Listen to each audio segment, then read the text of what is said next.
국내 최대 기획사 하이브와 사다 레이블인 걸그룹 뉴진스의 소속사 어도어와의 갈등이 이어지고 있습니다.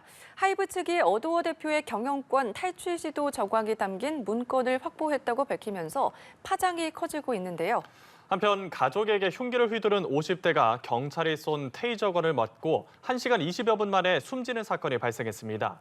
자세한 소식 양지민 변호사와 함께 짚어보겠습니다. 안녕하십니까? 네, 어서 오십시오.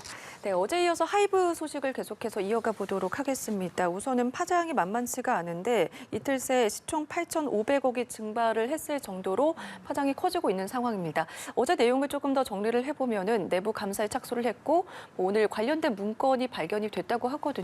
네. 어떤 내용이 좀 담겨 있었습니까? 네, 일단은 지금 하이브 측에서 확보한 문건이 한 3건 정도로 지금 알려지고 있는 상황이고요. 네. 그 3건은 이 민희진 대표와 그리고 측근이 함께 작성한 지금 문서다라고 알려지고 있습니다. 문서의 내용은 보면요. 실제로 이제 어도어 주주이기 때문에 민희진 대표가 네. 어떻게 하면 나머지 이제 하이브 지분에 대해서 해외 펀드가 매입을 할 수 있도록 할 것인가 이 부분에 대해서 이제 아젠다라는 제목으로 이렇게 글을 작성한 것으로 알려지고 있고요. 그리고 이제 우리는 빠져나간다라는 이제 문구가 이렇게 담겨 있다라고 알려지고 있습니다. 그래서 이러한 문건들을 기초로 봤을 때 하이브 측에서는 분명히 해외 뭔가 펀드의 유입을 통해서 이러한 지분을 좀 희석하고 그 네. 이후에 사실상 어도어가 독립을 하는 수순으로 이렇게 계획을 하고 있었고 이것은 하이브에 대해서 회사 탈취의 정황이다라고 지금 보고 있는 상황입니다. 네. 예.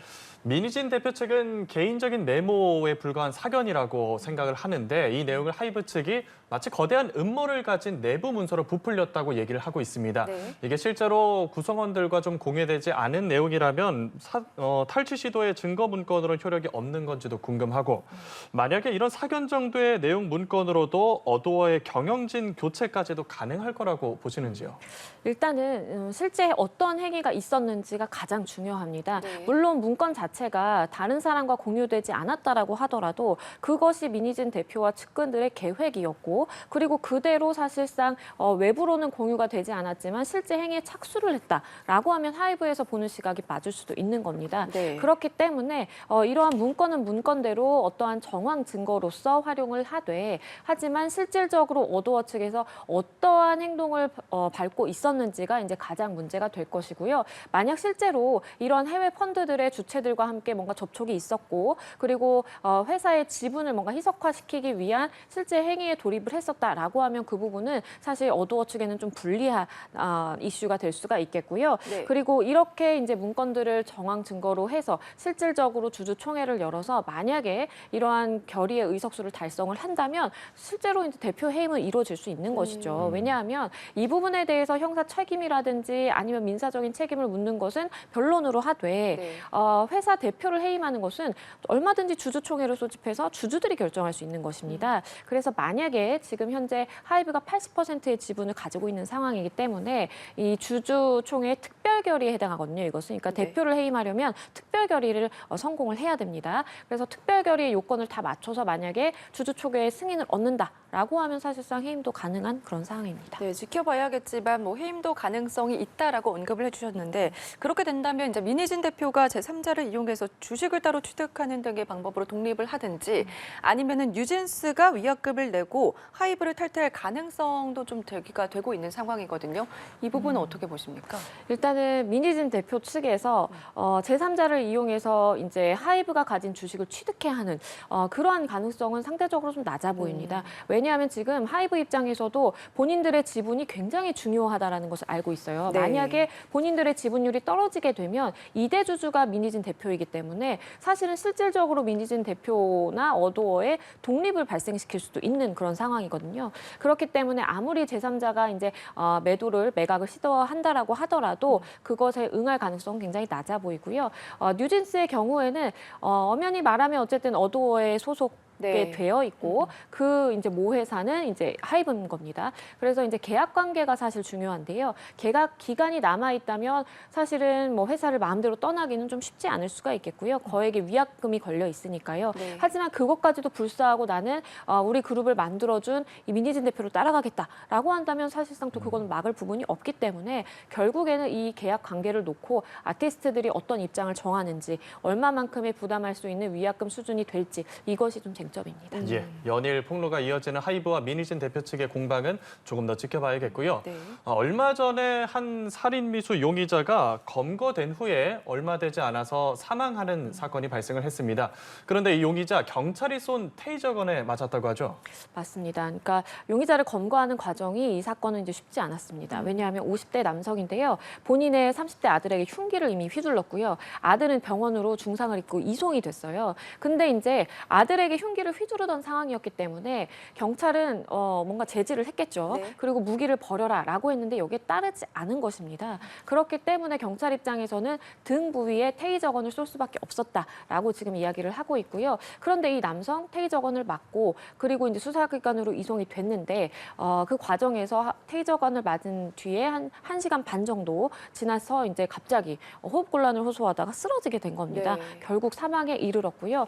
결국에는 이제 수사기관이 테이저건을 쏜 것이 적법했는지가 쟁점이 될 것이고요. 그리고 쏜 것과 이 남성, 50대 남성의 사망 사이에 어떠한 인과관계가 있는지 이 부분이 주된 쟁점입니다. 알겠습니다. 쟁점에 대해서도 좀 짚어주셨는데 우선은 말씀해 주신 것처럼 테이저건을 사용하는 게 적합했는지 근데 또 궁금한 게 테이저건을 쓸 수 있는 사용 기준도 좀 궁금하네요. 네, 일단 경찰은요, 물리력 사용 기준에 대해서 마련을 해두고 거기에 따라서 물리력을 사용을 합니다. 예를 들어서 어떠한 뭐 테이저건을 쏘는 것도 해당하고요. 네.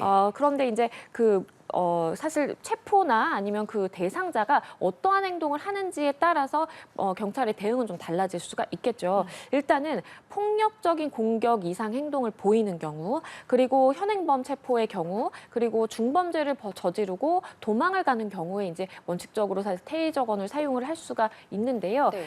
폭력적 공격 성향을 보인다라고 하더라도 그 단계가 5가지로 나눠져 있습니다. 그래서 물리력을 행사하는 경우가 있을 수가 있겠고 가장 심하게 행사할 때 그리고 그 다음 단계 이렇게 해서 수능을 하는 단계까지 이렇게 5가지 기준이 되어 있고요. 그런 기준에 따라서 테이저건을 사용을 할 수가 있는데 만약에 이 체포의 대상자가 뭐 임신 중이라든지 네. 아니면 가연성 물질을 가지고 있다라든지 이런 경우에는 더 위험한 상황이 초래될 수가 있기 때문에 금지가 되는 것이고요. 하지만 지금 상황에서는 일단 경찰이 봤을 때 50대 남성이고 그리고 그때 당시에 주변에 뭐 위험한 물질이라든지 이런 것은 없었고 무엇보다도 아들을 향해서 흉기를 휘두르고 있던 상황에서 그 흉기를 버리지 않고 있었기 때문에 그렇기 때문에 이것은 폭력적 성향이다, 공격 성향을 보이고 있다라고 판단해서 테이저건을 쏜 것이다라고 이야기가 됩니다. 예, 네. 다음은 보이스피싱 관련 재판 소식 좀 다뤄보겠습니다. 최근 보이스피싱 조직에서 현금 수거책 역할을 했던 한 20대가 법정에서 무죄를 선고받았습니다. 사실 몰랐다고 하더라도 이 범죄에 가담하면 처벌받을 수 있으니 조심하자 이런 얘기 그 전에 많이 들었거든요. 이 보이스피싱이라는 무거운 범죄를 저지른 상태에서 어떻게 무죄를 받았을 수 있는지 그 배경이 좀 궁금한데요. 사실 이제 말씀해주신 것처럼 요즘에는 아무리 사회 초년생이라고 하더라도 내가 정말 모르고 이렇게 행동했다라는 것을 수사기관에서 잘 받아주지 않습니다. 그런데 이 20대의 경우에는 정말 이례적으로 무죄 판단이 나온 것인데요. 일단은 본인이 무죄임을 입증할 수 있는 여러 가지 대화 내역이라든지 그 당시의 상황의 증거들을 충분히 가지고 있었을 것이다라고 생각이 되고요. 그리고 이 남성이 이렇게 수거책으로 일하게 된 그 시작점이 굉장히 중요합니다. 왜냐하면 분명히 공고를 낼 때 한 가구 자재 업체다라고 이제 공고가 났고 자재 관련해서 이렇게 입출금이 있는데 그것을 관리할 사람을 뽑는다라고 해서 사실은 지원을 하게 됐던 것입니다. 그래서 이 20대 남성이 사실상 돈을 이제 수거해 오고 이것을 이제 계좌로 송금하고 이런 일들을 하게 된 것인데요. 일단은 법원이 판단하기로는 네. 이제 배심원단의 이제 의견을 좀 많이 받아들였습니다. 이게 국민참여재판으로 진행이 됐었는데요. 배심원단 중에 이제 4명이 무죄다라고 이제 봤기 때문에 물론 이 배심원단의 의견에 재판부가 100% 종속이 돼서 따라야 될 의무는 없지만 하지만 그럼에도 불구하고 배심원단의 의견은 참 굉장히 좀 주의 깊게 듣는 것이 이제 추세거든요. 그렇기 때문에 배심원단의 무죄 의견을 받아들인 것으로 보이고요. 이 남성은 사실은 본인은 정말 가구 자재 회사에서 자재 관련해서 대금 납부라든지 이런 것들 돕는 것이라고 생각을 했다라고 일관되게 주장을 했습니다. 네, 말씀해 주신 것처럼 과연 이게 문제를 선고를 받긴 했지만 현금 수거 역할과 뭐 전달 역할을 하는 과정에서 진짜 보이스피싱인지 몰랐을지 그 여부가 중요할 것 같거든요.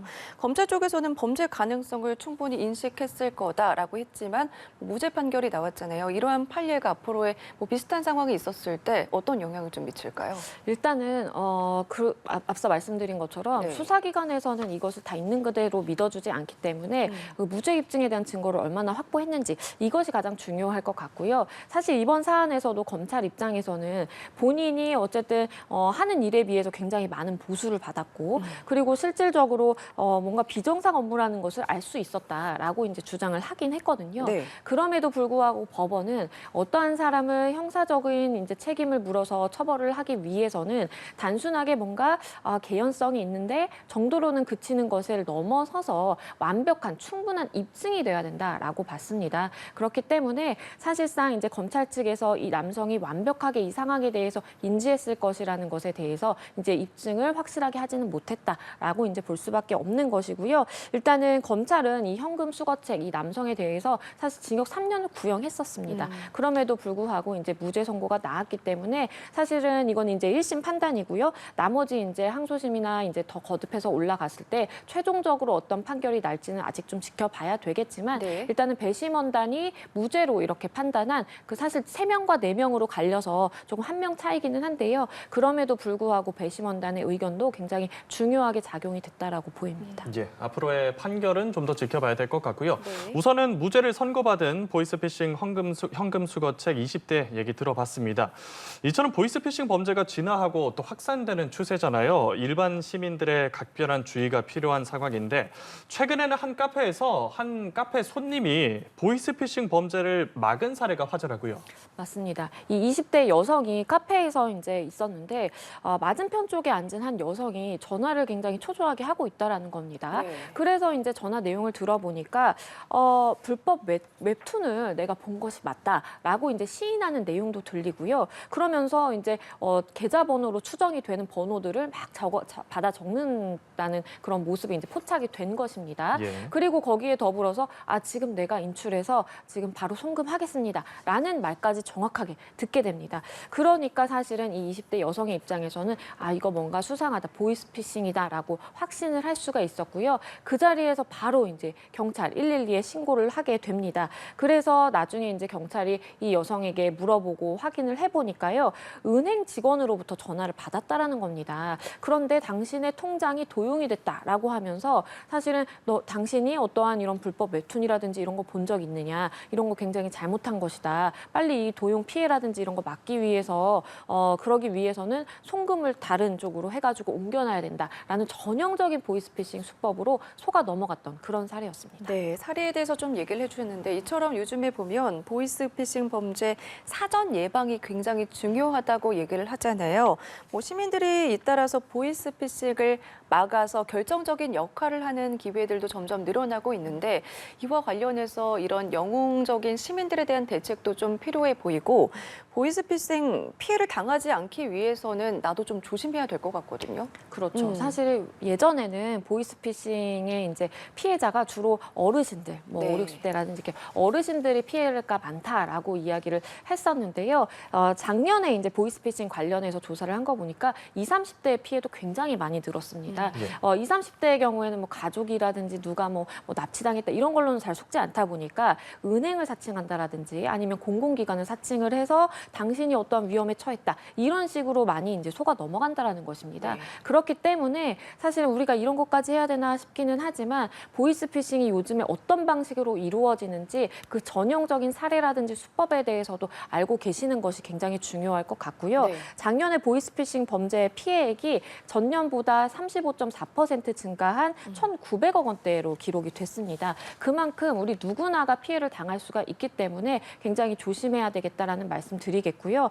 더불어서 사실 이렇게 주변에서 보이스피싱 이런 의심 사례를 보고 신고해 주는 것이 굉장히 큰 도움이 네. 되거든요. 그렇기 때문에 내가 좀 주위에 혹시 이런 피해를 당하는 분이 있나 좀 보다가 이렇게 신고를 하는 것도 굉장히 좋겠고, 신고를 하신 분들에 대해서는 뭔가 이것을 보상할 만한 포상금을 주어지는 것도 굉장히 좀 좋은 방법이라고 생각이 됩니다. 예, 점점 더 수법도 교묘해지고 또 피해액도 커지고 있기 때문에 모두가 좀 더 주의를 할 필요가 있겠습니다. 오늘 보이스피싱 소식까지 양지민 변호사와 함께 살펴봤습니다. 오늘 출연 고맙습니다. 고맙습니다. 감사합니다.